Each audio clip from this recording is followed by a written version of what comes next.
Good afternoon, everyone. Welcome to the summit session on accessibility services at ALS United Greater New York. These services have a tremendous impact on persons with ALS and their families. My name is Christine Dunn, and I will be the moderator for this session. Presenting today will be three people you will want to get to know. They are going to provide an overview of the range of accessibility services we provide, and we will have a question and answer session at the end of the presentation. We will first hear from our accessibility specialist, Tejal Parikh, on the Home Accessibility Assessment Program. Then we will have Aaron Young, our Equipment Loan Coordinator, present on our Equipment Loan Program. We will then hear from Ben Lehman, who heads the Accessibility Services, who will speak about assistive technology and communication. Thank you for joining us, and Tejal, you're up.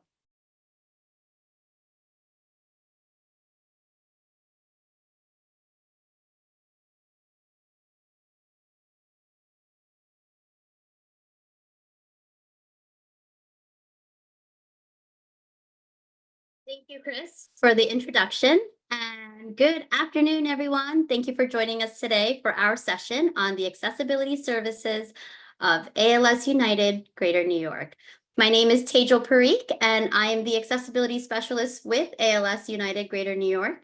I am also an occupational therapist. I have been a part of the ALS clinic at the Rutgers Robert Wood Johnson University Hospital in New Brunswick, New Jersey for the past 9 years. Today, the focus of our presentation will be on the accessibility services that we provide through our organization. Our home accessibility services cover 4 main areas that we will be overviewing today. I will be presenting on home accessibility through modification in and outside of your home. Aaron, who is our equipment loan coordinator, will explain our equipment loan program, and Ben will review our ability to help with assistive technology and communication. Each of these areas are a part of a larger system within our care services department. We work closely with our colleagues, people living with ALS, and their families to create solutions. We are a team effort. Our home accessibility services are a bridge between clinic visits. We can help expand and explain the recommendations made by your clinicians on the team. We help by providing equipment from our equipment loan program, and we can further educate and explain how to use assistive technology. Oftentimes during a video call, families will remark that this is my first time. And I want you to know that this is why we are here. Our accessibility services act as a guide for you and your family as you navigate this disease process. We can lead you through the process of making the modification, with providing insight and creative solutions of using your current space that you might not have considered. It is important to note that these are not skilled therapy sessions, not skilled occupational or physical therapy sessions. However, if questions or concerns arise during our discussions, we are able to reach out to your team to help clarify the specific concerns that you might have. So today, my focus will be on home access services. My role is to help you determine what modifications are possible for you for your home, inside and outside. These conversations can occur with you and or your caregiver. So the process of a home assessment begins with a referral. Often the referrals are initiated after a clinic visit or a home visit completed by a team member. However, sometimes the referral comes directly from you, reaching out with questions regarding your home setup. Other times, a referral will arise during a conversation with Ben or Aaron when discussing equipment or assistive technology. Regardless of where it comes from, we are happy and ready to assist you. During our initial conversation, we'll set up an appointment with you Currently, and since the start of the pandemic, we have been completing these home assessments virtually, either via FaceTime or a Zoom link. We find that our virtual walkthroughs allow us to cover more ground and help more people. We are able to schedule the visits quickly, and the virtual aspects allow us to be flexible with scheduling times. For our virtual walkthroughs, we request that you or your caregiver have a measuring tape handy, so that way we can better provide you with the recommendations. Our role is to provide you with the insight and information prior to you speaking with vendors. We want to give you the verbiage of how to have a conversation and what to expect when working with the vendors. If we are helping evaluating your home for a ramp or for a vertical platform lift, we can provide you with the list of vendors that we have worked with and who we are familiar with, and they are familiar with our process as well. For following their formal evaluations, we can help you review the estimations and the renderings. So I do want to say that through the advocacy and fundraising efforts, we are able to provide grants to offset the costs of these home access projects, specifically ramps and vertical platform lifts. For further information about grants, you can reach out to me or Ben, as well as your care services coordinator. We do have a grant specialist, Angelica, who can also walk you through the process and provide you with better information. So when considering modifications, I always suggest, and I ask my families, and I'll ask them to say, why are these changes? Why do you want to make these changes, right? We find that our home assessments can provide creative solutions for your home living space. We can help you address the concerns that you have for limited space or how to better utilize a room in your home. I do want to say that it is important to consider the time and urgency of the modifications. Keep in mind that the home construction projects can be time consuming between finding a contractor and getting the work completed. In clinic, we will often ask our families to be proactive versus reactive to change. We find that when you have made modifications earlier in the disease process, whether it be a bathroom or adding a ramp, it makes the transition to using a device like a walker or a wheelchair or a rolling shower chair that much easier. We try to guide our families in regards to functionality and keeping the changes practical. However, I cannot stress enough the importance of keeping a flexible mindset to be open to different options and ideas in order to promote safety and functionality. So in regards to home access, creating a safe access in and out of your home can allow a person with ALS attend important family events, spend more time outside of the home, go to medical appointments, and in case of emergency, have a safe exit from the home. During a home access virtual walkthrough, we want to consider the different doorways that lead in and out of your home. Sometimes we find a solution for the side door versus the actual front door. So in regards to ADA, for private homes, we don't have to follow ADA guidelines. We tend to use their guidelines as a tool for safe home access.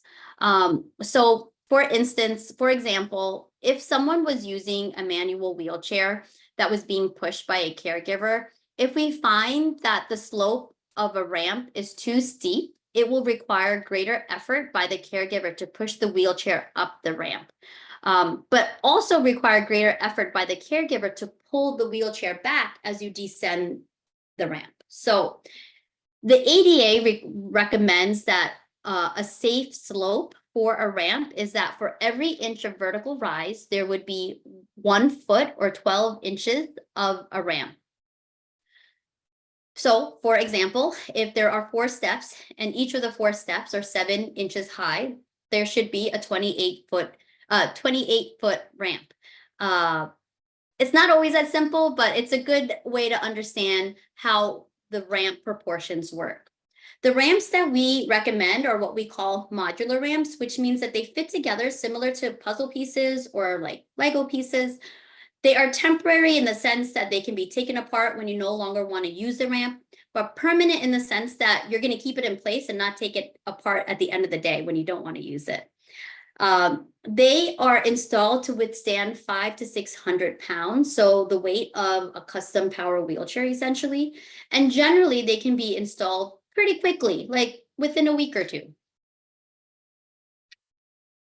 So take a look at this house. A similar house like this in New Jersey would probably cost $2 million. No, I'm kidding. I know the price of housing is a different story, but so this is an example of a house, and I wanted to take a look at it to do a sample of how a ramp would look for this house. So there are 4 steps to enter the patio of the home. As you can see, the bottom step is slightly shorter than the top 3 steps. So the bottom step is 5 inches and the top 3 steps are 7 inches. So the total height of the patio and of the steps, the vertical height, is 26 inches. So essentially, we would need a 26-foot ramp according to the ADA guidelines, right? So for every inch of rise, there would be 1 foot of ramp. Fortunately for this home, there is no step at the doorway. So we wouldn't need a platform at this doorway. The patio width is 4 feet and the length of the patio is 20 feet long. This is important to consider when maneuvering an assistive device like a wheelchair or a walker. We want to ensure that there's enough space to turn the device. So in this case, there is enough space. So for this home, the driveway is to the left side of the home, and the walkway leading straight down from the steps leads to a curb onto the street, which would not be a safe transition off of using either a wheelchair or a walker, or to really step off to have a ramp at the curb onto the street. So this is going to be a sample of how a ramp might look like for this home. There would be a shorter segment of the ramp leading from the patio down towards a turning platform, which then you would turn towards the driveway, and the ramp would lead towards the driveway. This project is fairly uncomplicated as there's no sloping of the yard and there's ample space on the property to place the ramp. Generally, we would not recommend that the ramp end in the middle of a yard or onto grass. We would want to make sure that the ramp would transition safely onto the driveway.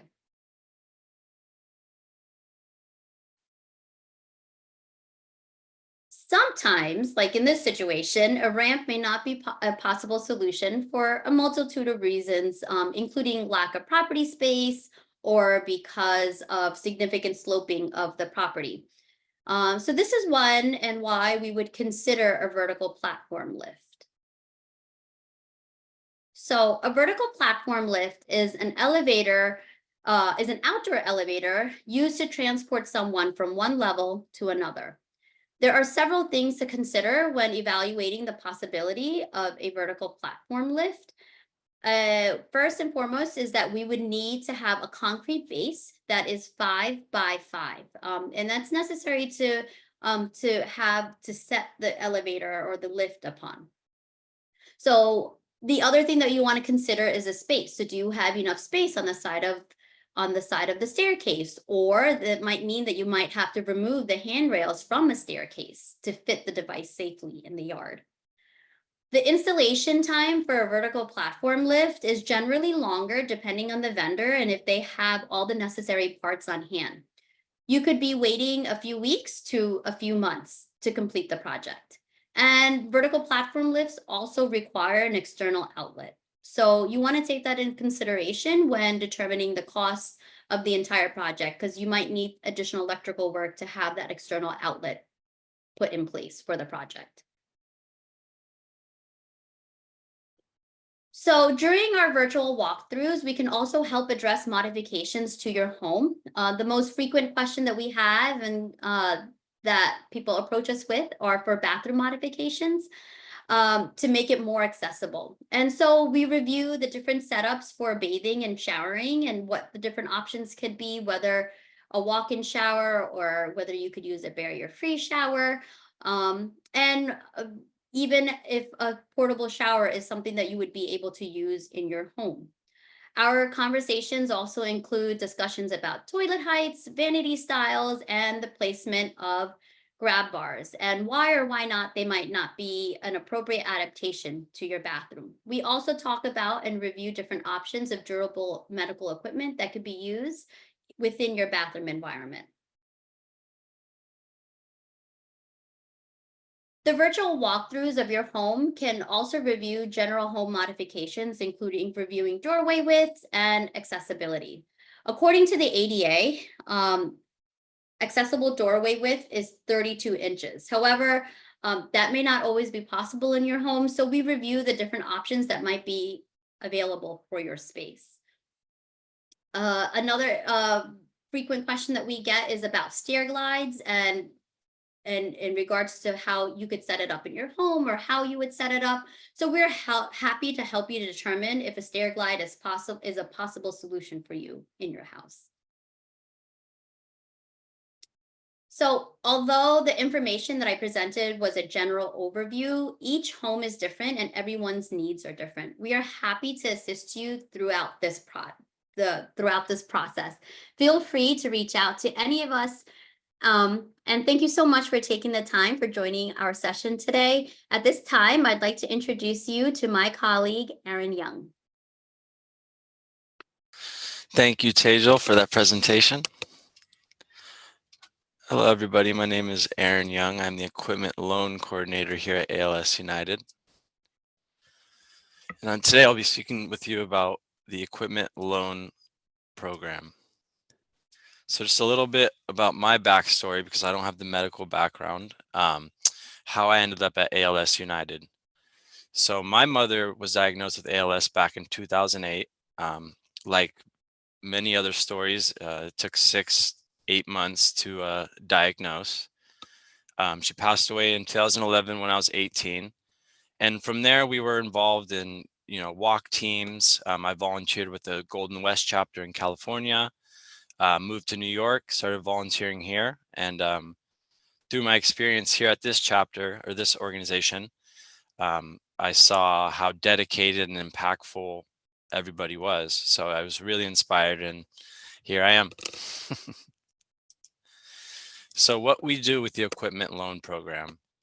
So we provide durable medical equipment and assistive technology to the ALS community through our 3 loan closets. We fill the gaps when the wait times to receive items from insurance are extensive, insurance doesn't cover equipment, the person with ALS does not have insurance, or just the item is unavailable elsewhere, which we're currently experiencing with power patient lifts. There's a manufacturer shortage, and in response to that, we get an influx of requests for people who can't get them. So these are some of the common places where we really assist. The equipment we provide. So for durable medical equipment, we have an assortment of items from power wheelchairs, manual wheelchairs, transport wheelchairs, tilt manual wheelchairs, recline manual wheelchairs, hospital beds, alternating pressure mattresses, tilt rolling shower chairs, sliding transfer tub benches, power patient lifts, lift chairs, Roho cushions. And we generally have all of these items available. Some items are more in demand than others, so there could be shortages at times, but we generally have a good turnaround on donations. So we might not have an item like the tilt and space manual wheelchair. That's an item that is less common, but it's in fairly high demand.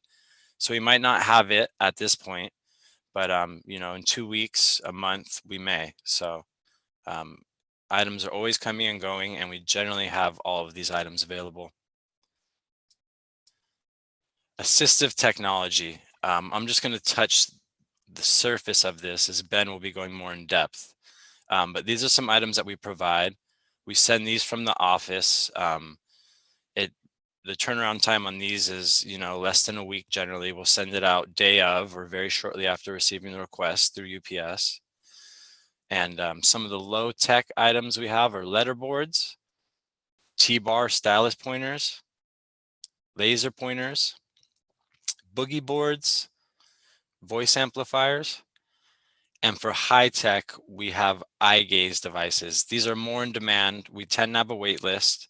Like I said, we do have a pretty steady flow of donations, but there tends to be a wait time, but fairly short.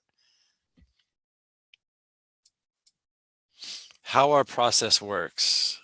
This is how we go from you discovering that you need a particular equipment to you receiving it. So it all starts with a medical professional's recommendation. Sometimes it could just arise from a conversation with myself, Tejal, or Ben. In those conversations, we might be able to identify something that could be useful or you might be in need of. And although I might have that knowledge or wherewithal, in the end, it comes down to the medical professional. We recommend the occupational therapist or a physical therapist recommendation, but any medical professional is fine. And this is the form that we ask the medical professional to fill out. It's very basic information. This just ensures that we can get you the item to the proper location, the item that you requested. We ask for the patient's height, weight, so it's a suitable size. Things like what side of the joystick should be on, left or right. So this essentially ensures that we are going to get you something that is going to work out for you. Okay, so after receiving the request form, the loan closet is notified. From there, we have techs at our loan closet, and they will pull the desired equipment you want. They'll make sure it's at the size that was requested, and they will reach out. They will get in contact with you to coordinate a scheduled date and time. They'll make sure you're available. If not, then they'll reschedule for another time. And here's just a little example of that form. This portion is kind of it specifies the equipment you want. So you see we have the tilt recline power wheelchair. The person is 5'8", 170 pounds. So they requested the power tilt recline, 18 by 16. That's referring to the seat width or the seat dimensions, not just width. So all of these, all of this information helps provide our techs with the information to get you something that's going to work out.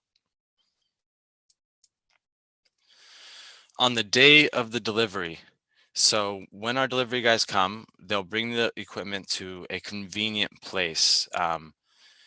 If it's a 3-story walk-up and you're getting a power wheelchair, unfortunately, it's going to be an issue. We do try to, work with various setups and be flexible, but we have to, treat our delivery guys with a certain level of respect. And aside from bringing it to your place and placing it where you'd like, they'll provide you with the basic instruction on the uses.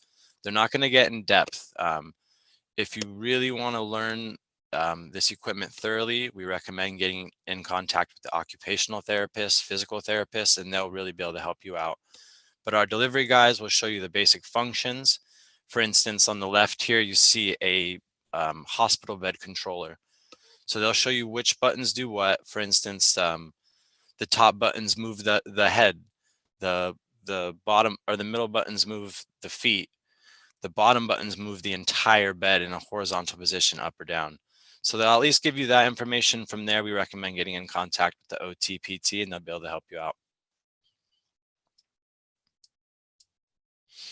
Okay, after you receive the equipment, you'll be hearing from me. You'll be hearing from me a lot, all the time, whether you like it or not. But obviously, if I'm bothering you, I'll leave you alone. So follow up, it'll be within a week after you receive the equipment. I'm essentially just checking in, seeing how it's working out for you, seeing if you need any assistance. And a lot of times through that conversation again, you might notice something. Oh, now that I have this, I thought it might be helpful if I have this, or I might hear you say something that insinuates the need for something else. In that instance, we're going back to the OTPT with the form and filling it out again. And yeah, this could happen several times. And it's the same process each time. So when you're ready to return the item, if you're ready to return an item, all you have to do is reach out to any of us, the nurse, a clinician that's involved with us, or myself, and we'll set up a pickup. Pickup times are similar to delivery times.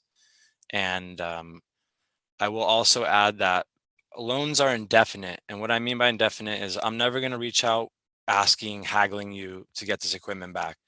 When we loan it out to you, it's yours indefinitely. Ideally, we get it back when you're done with it, but you're never going to hear from me pestering you about it. If you hear from me, it's going to be just making sure everything's okay. And these are our 3 loan closets that operate in Long Island, the boroughs, Lower Hudson Valley, and Jersey. So in Long Island, we work with National Seating and Mobility. And what I mean by we work with, they have their own operation, and within their operation is our inventory. And they maintain our equipment. They pull it for you when it's pickup time, delivery time. They deliver it. So they're very helpful, and we work with them regularly. Our Long Island closet is our largest loan closet. It's our busiest. Things are coming and going constantly. And that loan closet, they service Long Island as well as the 5 boroughs. For Lower Hudson Valley, we have 101 Mobility. This is our smallest operation, but all of the items that are in Long Island, we have them at our Lower Hudson Valley 101 Mobility. So, it might be less of the item, but like I said, items are coming and going constantly. So we might only have 6, 7 power wheelchairs at 101 Mobility and 20 plus at National Seating on Long Island. But if 2 or 3 are going out at 101 Mobility, I can guarantee you 2 or 3 are coming back in fairly soon. So although it's small, we have all the same equipment. It's a small team. They're very reliable, very communicative. And for 101 Mobility, they service Westchester, Rockland, Putnam, Orange, and they also service Dutchess, Sullivan, Ulster. Those are a bit further out, so the delivery time could be, a week longer, but we make it happen. So they have quite the territory up north. For New Jersey, we work with National Seating as well. They're located in Whippany, and they service North Jersey, Central Jersey. This is our in-between closet. Fairly large size, well managed. It's a great team. They're always available, reliable, and yeah, they service anywhere from 15 to 20 items right now per week. So they're moving for us. And here are some statistics on our output for 2023 as well as 2024 thus far. So this is our durable medical equipment statistics. And as you can see, transport wheelchairs are in high demand. Power wheelchairs are a very common item. For things like transport wheelchairs and manual wheelchairs, those tend to be items people can get through insurance. So we do provide them, but we really come in handy for things like the power wheelchairs, the lift chairs, items that might not be covered, or our monthly payments and things like that. So yeah, we're putting out items regularly, and we expect to continue to build. And here's our statistics for our assistive technology. Voice amplifier is very popular. Ben is constantly programming, sending out eye tracking devices. It's an amazing device. He'll get more in depth on that, but this is a very helpful item that we provide. More low tech stuff like call bells. It's essentially a doorbell that one person can have a speaker in another room on another level, and the person with ALS can just press this button. And we even have ultra light switches for that button to make it very sensitive touch. So it's very low tech, but it comes in handy. It provides a little bit of freedom and independence. And yeah, so these are some of the general items that we send out from our office for assistive technology.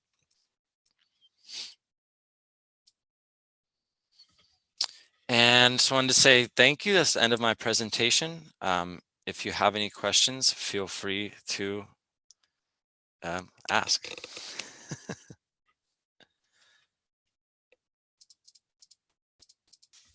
And Good here's afternoon. actually, Thank you. I'm sorry, What's Ben, I that? just wanted to answer this one question briefly. Okay. So I was asked, what is the general turnaround time to receive equipment? That varies by loan closet. It tends to be 2 to 3 weeks. If you're a bit further out or if we're busy, it could push back to 4 weeks. But for all 3 loan closets, I generally quote a 2 to 3 week turnaround, or I will let you know otherwise if we have other things going on or issues that have arisen. And I apologize, Ben. I'll now leave this off to you. Okay. And we will be taking questions at the end of the presentation for all three of us, Tejal, Aaron, and myself. I am Ben Lehman. I oversee the accessibility services at ALS United Greater New York. Tejal is the key contact for home access. Aaron is the key contact for the equipment loan, and I'm the key contact for assistive technology and communication, but we all mix and match. So if you were to reach any of us, we could get you into the right direction. And here's a quick slide on our contact information, but I think our information is available at the on the Summit website. So going to be talking, and there you have it. It's basically anything, piece of equipment that's going to help someone with a disability increase, maintain, or improve their functional capabilities. For the most part, assistive technology is really focusing on what you can do, not what you can do. We want to know about what are the abilities that you do have. So from a low tech to high tech standpoint, you have letterboards and you have eye tracking devices. Aaron made reference to. We have both of these in the loan closet. And I will just mention now that anything that I have checked off with that orange checkbox is an item that we have in our loan closet. So here is a low-tech display of. You have to Yes. share your screen. I'm sorry to interrupt. Yes, I thought that I had done that.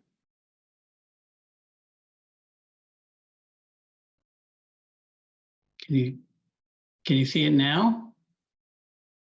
Yes. Thank you. Not sure what happened there.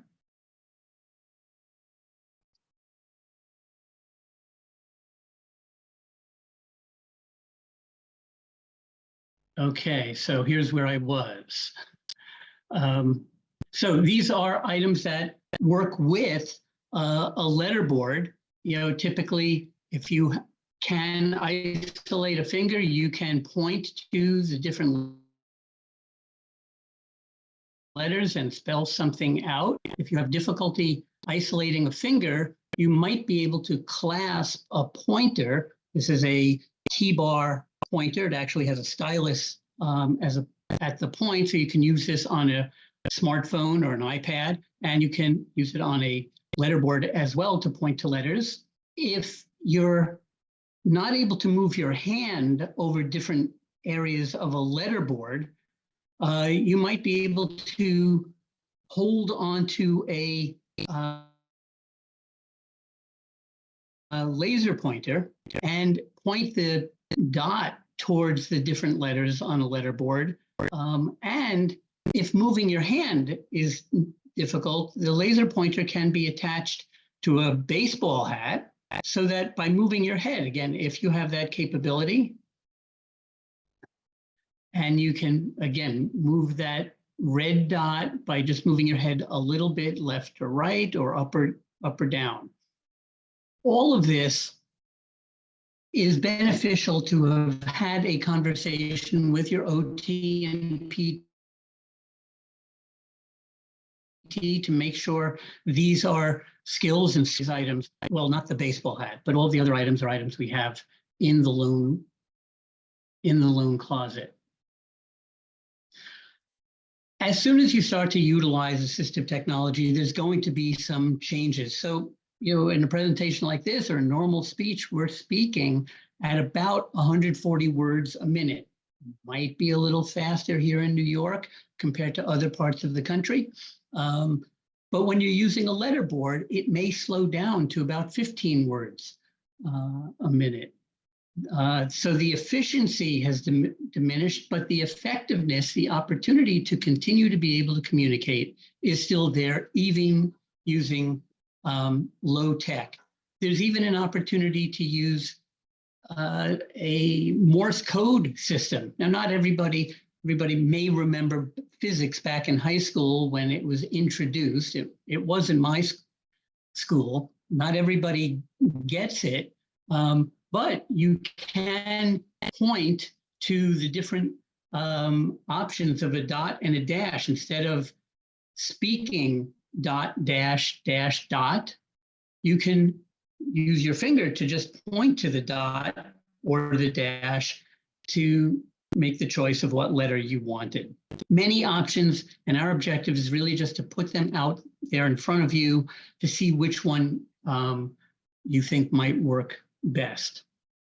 As Aaron mentioned, we do have eye tracking devices, and this is a terrific opportunity for communication if somebody has also lost the ability to use their hands, which could be used on an iPad or an iPhone, Android phone for speaking, or to access the web and email. Another assistive technology is a USB headphone where you can plug that into a computer and working with a team of professionals or on your own, bank your voice.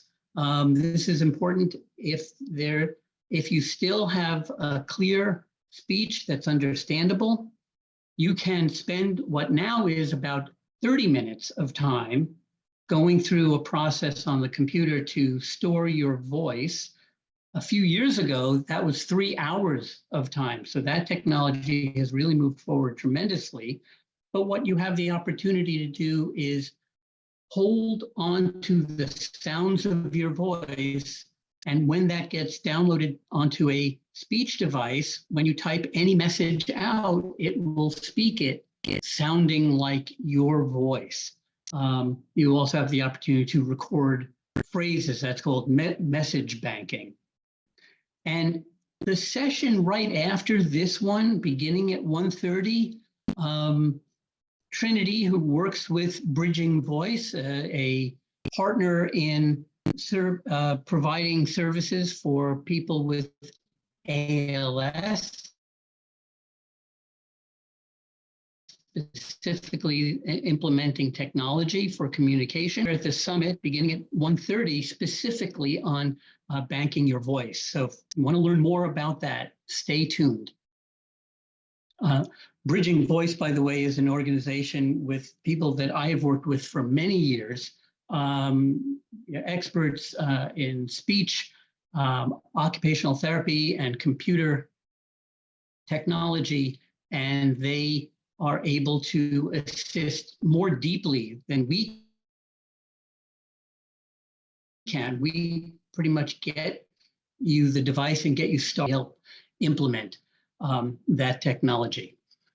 Assistive technology touches many realms, not just communication. So here are a couple of utensils related to eating and assistive devices related to that. This is a non-skid plate with a rim on it so that capturing the food on a fork or a spoon might be made a little easier.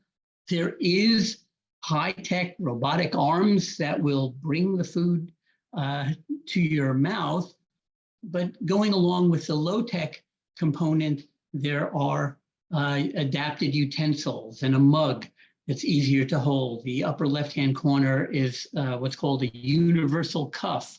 So you can slip in a utensil and you're not manipulating your fingers or hand to operate it. It's really more your shoulder and forearm that's moving your hand towards the plate and the food. Assistive technology comes up in the home. You know, a simple lamp that you could purchase that just touching anywhere on the lamp will turn the light on and off, all the way up to smart home technology where speaking, you know, okay, Google, turn on the light, turn on the kitchen light.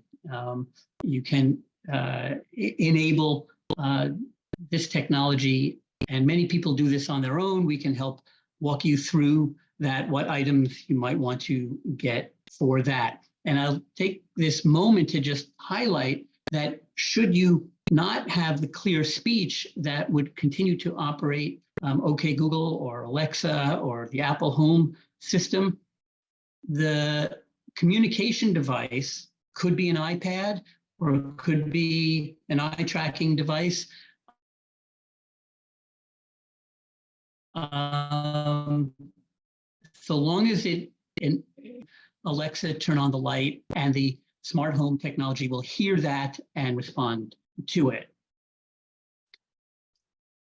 There's more, but just to highlight, the key goal that we're looking for is education. We want people to be more aware of the range of items that are available to assist you in typical daily living skills, interacting with technology and communication. If we have that equipment available, we want it to be in your hands. But the other piece of what we're doing is helping people understand what's available. And here's a good example. The operation of a mouse is fairly complex. There's a lot going on in the hand to operate a mouse, and yet that's the typical way we interact with a computer. By moving the mouse, it depends on clasping it, moving it, and then using one finger to click on the left or the right button. That can be difficult if you begin to experience some limitation in hand function. But those capabilities of the mouse can be separated. So one hand, your left hand, for example, could clasp and move the mouse, and the click could be with your other hand. And that's a switch, a button that you would put under your right hand. You're moving the mouse with your left hand and you use your right hand to click. That switch could be placed under your foot. You're looking for a couple of body movements that you can control in a continuous way. Clearly, these are conversations you may want to have with your OT and PT to make sure that that's for tiring yourself out. But the technology is available to work with you if that's a possibility.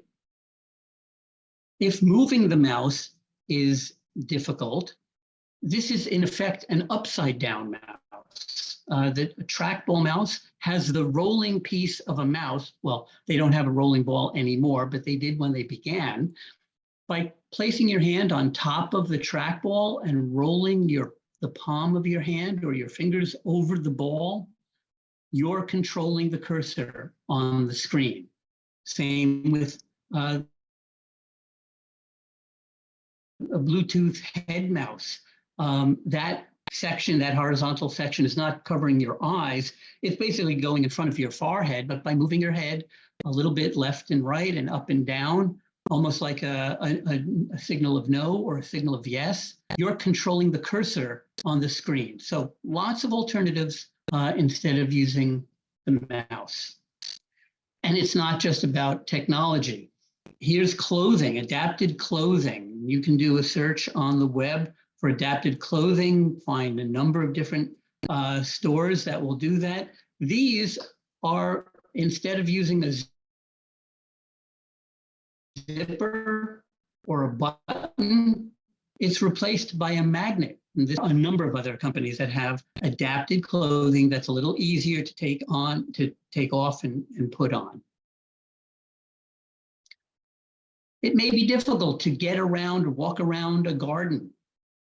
But in these types of items, you're in effect bringing the garden to you, making it a little easier to get to. You could raise or lower or get a raised garden tools that could be used from a distance instead of being right down at the ground. Adapted skiing or adapted sports. University of New Hampshire has a great program on adapted sports. And if you have skied or haven't skied in a while, just to let you know, Windham Mountain has an adapted ski program.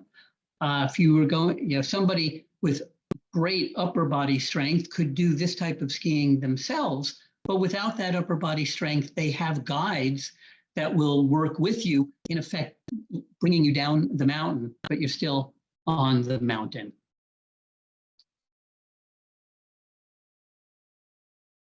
In the bathroom, there's the infrared technology that we see in many new bathrooms that are created in public spaces. You can have the same effect in your own home.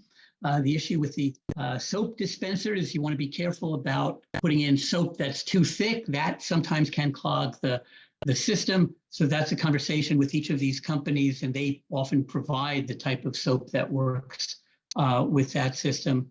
And the water, the limitation with the water is it's a preset temperature, but this is something that's readily available. Where does all of this come from? Yeah, assistive technology in effect started hundreds of years ago. There were wheelchairs and glasses were developed, and those are effectively assistive technology that we're so used to. We don't think of it as assistive technology, but they are certainly helping people with a disability or limitation. Permobile and Quantum are two of the top manufacturers of power wheelchairs. If you think about it, 25 and 35 years ago was really not that long ago. And they have made significant inroads in making the adaptations that are necessary for people with extensive limitations with tilting and reclining and even the elevating function to raise and lower the seat. Tejal made reference to the ADA. That too, it really isn't that long ago that the ADA was implemented in 1990, and it has become a part of our society. Fortunately, I will take a moment to just reinforce that did not come into discussion in 1989. That was many years of advocacy by people with disabilities and their families, advocating with our government, local governments, and private enterprise. Apple Computer, Microsoft, Android have all made significant adaptations in buildings. And as Tejal mentioned, we apply those guidelines, even though it's not a requirement in a private house. But I wanted to highlight a service that we provide that if you have an interest in advocating, if you want something changed, speak to your care services team, because we have a program of advocating in Washington, in Albany. And really, this is one of the ways that things get done, by letting the powers that be know that there are a number of people affected by ALS, and there are a lot of laws that need to be written or adjusted to make better accommodations for people with disabilities. The computer technology also started just around 1980. It's really not that long ago. What when we sent people to the moon in '69, that was a room full, probably a gymnasium full of massive computers. The personal computer started around 1980 and then has become a phone that basically has more power than the early stages of computers. But it's those chips, those computer chips, that have enabled so many other things to be developed in assistive technology. Most people are not aware of a lot of the items that I mentioned here. We have conversations just to really open people's eyes to what's potentially available. We have some of those available in the loan closet.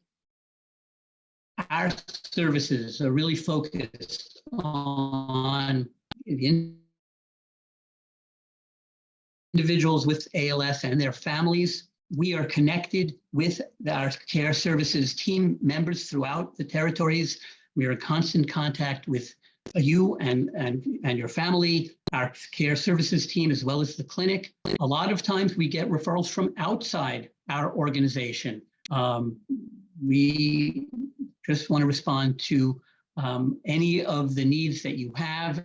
And as Aaron made reference to, we are listening, because what you may be starting with and talking about a lift chair may open a door to possibility of having difficulty or concerns about getting in and out of your home, and that becomes a referral to Tejal or some of the assistive technology that I have discussed. So again, Tejal, Aaron, and I are available by email, by texting, by phone, and I think we're all going to come on now and be available for any questions that you may have. Thank you for your attention, and I hope we've expanded your knowledge of all of these assistive or accessibility services here at ALS United Greater New York.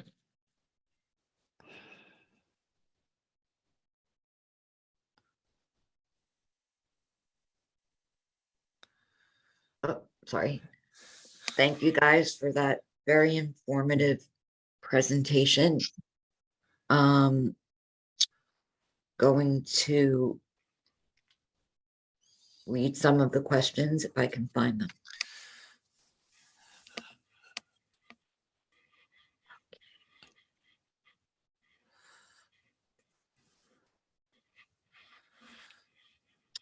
Okay, question 1. Can we apply for a grant if we already had a lift installed?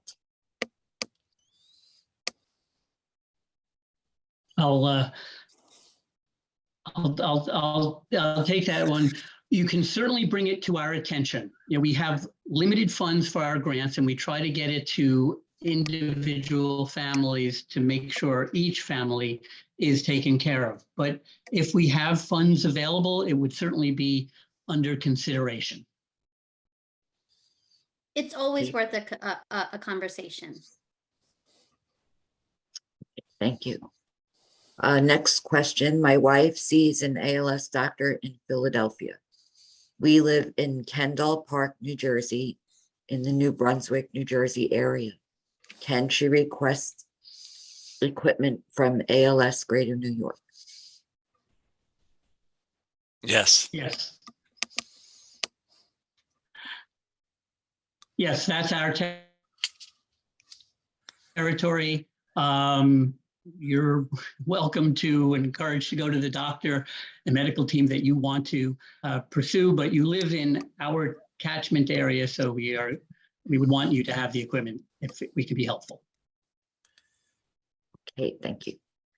Next question. Is it advisable to be trained on the eye and other communication technology before needed so that the person can ask questions and learn the tech? It's a great opportunity. If you have that opportunity to have access to an eye tracking device before you need it, it's an excellent opportunity to kind of learn the ways of eye tracking. Just like picking up technology in general, some people pick it up very quickly and other people have to work at it before it feels comfortable. We try to have our devices intended for people who need it, whose communication is limited, computer in any other form. If there was a circumstance where somebody needed it to test out to compare it to another device, we may be able to make it available on a short-term basis. But our focus really is because we have limited devices, we have more requests than we have devices, we try to make sure that the devices go to people who can use it as soon as they receive it. Thank you. Next question. I saw earlier this week that Apple is making eye gaze available on any iPad or smartphone without the need for any added accessories. How would you access this app? This is exciting news. I think it just came out yesterday, so somebody is on top of the news. This is exciting. This is something that I'm sure all of us in the field have been waiting for a long time. Right now, they require it through insurance as a speech generating device through Tobii Dynavox. Apple seems to now be saying they will be making this function available to the public. All you'll need to add is an eye tracking, a USB connection to the iPad that has eye tracking capability. Those are in the $500 range, and it's probably at a higher end iPad, the iPad Pro. I haven't seen the specs on how this is going to be disseminated, but that technology already exists in the iPad. It just hasn't been available to an eye tracking attachment through private purchase. You have to do it through insurance and through Tobii Dynavox for now. So exciting news, and we will absolutely be letting people know when this. Hey, thank you, Ben. Next question. When this hits. Can you provide video training? I don't know exactly what this means, but it says, can you provide video training before providing? Before what? It says, can you provide video training before providing? Communication devices. Before providing. Communication devices. If I mean, have a talk to us. Email me or call, and we'll see what the issue is. Kind of hard to train on something if it's not in front of you, but I can certainly describe some of the steps that go into utilizing. In effect, what Tejal was saying at the beginning of this presentation is we want to give you a heads up on all of the types of equipment and accessibility issues that you might be encountering. Kind of gives you a little bit of control as you're dealing with vendors or evaluations, so that you have a little bit of knowledge about the vocabulary and the various possibilities. So I think in that regard, it would be useful to have an idea.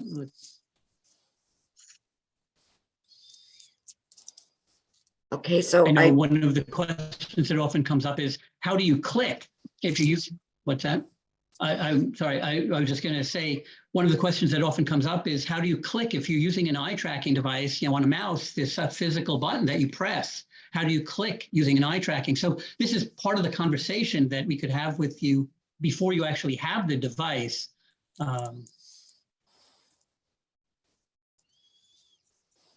Sorry, you're breaking up a little, so I wasn't sure if you were finished. Okay. So I believe that was the last question. Thank you guys again. And do you want to just remind everyone of the Bridging Voice time? Is it at 1 or 1:30? Oh, it's 1 o'clock now. So. 1:30. Yeah, we actually, okay, so Bridging Voice is a session that comes on at 1:30. Actually, yeah, Bridging Voice, and Trinity is a speech language pathologist. I think that's presenting there. So you'll learn about voice banking. I think that's what she's focusing on. I just wanted to kind of share a question that I got is, what if there's a tree 10 feet in front of my steps, big tree, would I still be able to have a ramp built? Tejal, do you want to just kind of describe how we might Yeah, in terms of handle ramp that? setup and installation, in terms of the tree, there could be a possibility, and this arises more frequently than not, that there is landscaping obstacles that we might face when considering a ramp. So in some instances, it might require removing a tree, although if the tree is older with a bigger base and roots and things, it may not be an option. So we try to find other ways around it, perhaps even building the ramp so it comes before it, or building around it and goes around it, depending on the setup of the home. So we have to get creative in the recommendations. I would say that coming into a session or for a video walkthrough and thinking this is exactly how I want it to look like, as I mentioned during the presentation, it's really important to have that flexible mindset. And so that way it allows us to be creative in creating solutions for the home. And another question I got was, do you have stair glides in the loan closet? Aaron, do you want to? Yeah. So we don't keep stair glides in the loan closet. The reason being is they're generally unique items, so it depends on the length of your steps, whether it's straight or whether it's curved. There's also issues with, core strength and things where for us, it's not something that we would keep with us, but instead just have anyone who's donating per se, just keep them on a list. And when we hear of somebody requesting one, I'll go through that list. I'll get the specs on what they're looking for exactly. And through our list, I'll see if we have anything that matches up. If we see something that could potentially work, what I do is get the two families in contact, in which it would be a direct family to family transfer that we would not be a part of. I'll just add that stair glides, if it's a straight staircase, it can be rented. So that's another option. I know one of the reasons people think of the loan closet is not to have to pay the $2,500 to purchase a stair glide. And if it is a curve in the stairs, it could be like a $9,000 project. The curve is what makes it custom and more expensive. But if it's a straight staircase, they rent for about $150 a month. And so that may be an option you want to go through. And then one last question was, what's the cost of using the loan closet? Free. It's at no charge. Okay. Okay, so thank you guys again. And the next sessions, if you would like to join, are on voice banking and respiratory therapies. And if there are no other questions, thank you to Ben, Tejal, and Aaron. And I hope you all found this informative, and any questions, as they've been saying, please reach out to us. Thanks, Chris. Thank you, Chris. Thank you. Thank you, everyone.